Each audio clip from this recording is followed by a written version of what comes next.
Aujourd'hui de ces personnes qui ont du mal à rester seules, qui limite même détestent leur propre compagnie. Franchement, il y a des gens en fait comme ça, il y a des gens qui ont du mal à rester seuls, qui ont toujours besoin en fait d'être entourés, d'être en compagnie en fait de proches, des amis, famille et tout.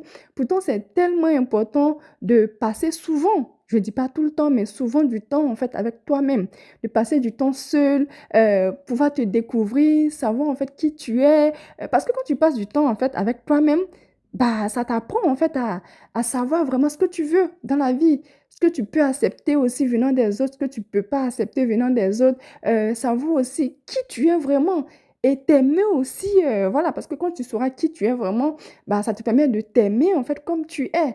Et le plus important aussi, c'est que le fait de passer du temps, en fait, seul, ça te permet aussi de renforcer en fait ta relation avec ton créateur, pour ceux qui sont croyants. Ça te permet vraiment de tisser des liens avec ton Dieu et tout, d'être beaucoup plus proche en fait de lui. Donc franchement, si tu n'as pas cette habitude en fait de passer du temps avec toi-même, de rester souvent seul et tout, te découvrir et tout, franchement, essaie de mettre ça dans tes habitudes, tu verras que ça changera ta vie. Parce qu'il y a des gens en fait, on a l'impression qu'ils ont forcément besoin des autres pour être heureux.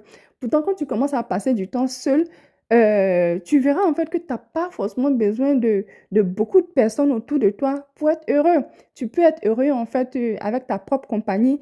Parce que quand je dis ta propre compagnie, c'est toi et ton Dieu en fait. Parce que tu n'es jamais seul. Quand je dis passer du temps seul, tu n'es pas seul en réalité parce que Dieu, il est toujours avec toi. Donc, tu renforces en fait ton lien avec ton Créateur et tu verras que ça change en fait la vie. Donc voilà, c'est ce petit conseil que j'avais à donner aujourd'hui. N'hésitez pas à me dire ce que vous en pensez. Moi, je vous dis à très vite dans un prochain épisode. Bye bye!